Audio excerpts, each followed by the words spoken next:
When we return, modern engineers offer amazing theories as they attempt to solve the mystery of Ed Leedskalnin and the Coral Castle. If you like your world's best larger than life, That has defied and fascinated experts for 60 years. Christopher Dunn is an aerospace engineer and is considered an authority on the Great Pyramids as well as the Coral Castle. Dunn's extensive background in physics and engineering has brought him to the conclusion that traditional notions of how the pyramids were built may be a gross oversimplification of something much more sophisticated. The theories that are proposed by Egyptologists do not necessarily fit the evidence. Ed Leedskalnin claimed that he knew the secrets of how the pyramids were built. And because I was on a long line of people who actually question conventional theories about the pyramids, I decided I would actually go and research Ed Leedskalnin. What Dunn discovered at the Coral Castle still amazes him to this day. The 9-ton swinging gate, a 18,000-pound rock with a perfectly round, straight hole drilled through the center of it that pivots perfectly with just the touch of a finger. Engineers have looked at that for years, wondering, just how he was able to do that. In fact, the 9-ton gate needed servicing after a mere 60 years of use. It took a crew of 10 and a 20-ton crane just to get at the delicate yet sturdy bearing the gate rode on. But even modern equipment couldn't improve on Ed's original design.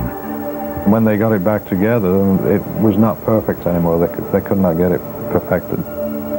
But Dunn's admiration for Ed extends throughout the castle. For him, it's one astonishing achievement of art and function after the next. The 30-ton rock, that's an amazing feat. The Polaris telescope, it's a very heavy rock with a hole drilled like a gun sight in the center of it. And you can actually view Polaris. So how did the little man from Latvia cut, move, position, and maneuver such colossal pieces of rock? Christopher Dunn's theories border on engineering heresy.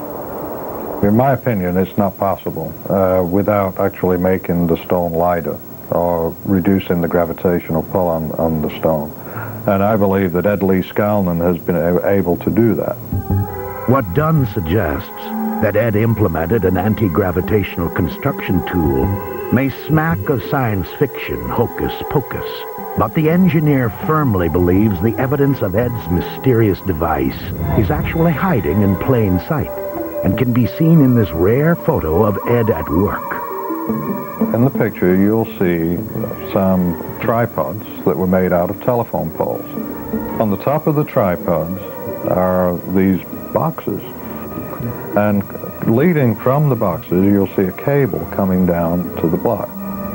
I believe that he had, in the boxes, radio tuners. What he was doing was actually transmitting from his workshop. And he was working with the resonance of the block, the resonance of the atoms, of course, in the block. He was working with electromagnetism. If one believes the theory of radio tuners realigning the electromagnetism of these huge coral blocks, then where did the power come from? In Ed's workshop far in the back, there is a very primitive yet powerful electrical generator built out of junkyard parts.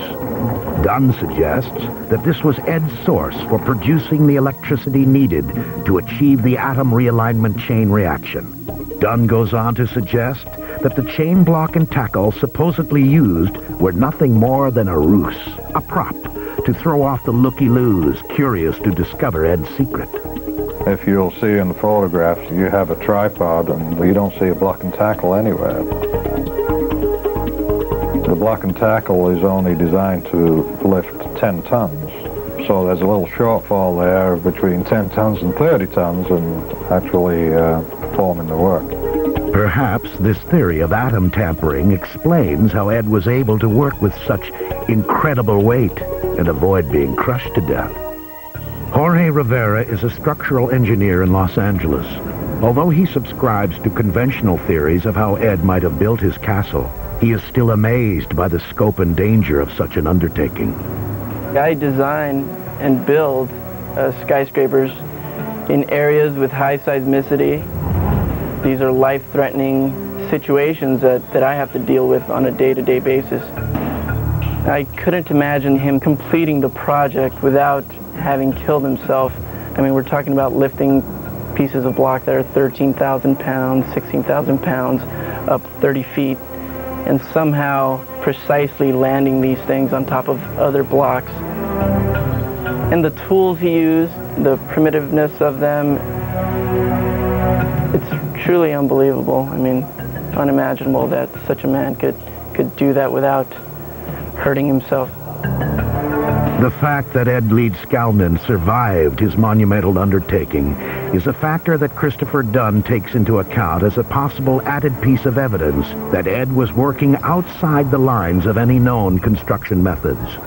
It's dangerous work, working with such large blocks of stone, because they're so heavy. But if they're not that heavy, and in fact if they can be moved like a balloon, then you take the danger out of the project. One of the legends is that some children actually spotted Ed Leedskalnin with a rock floating in the air like a hydrogen balloon, and that was the description. Although the engineers may disagree on just how Ed built his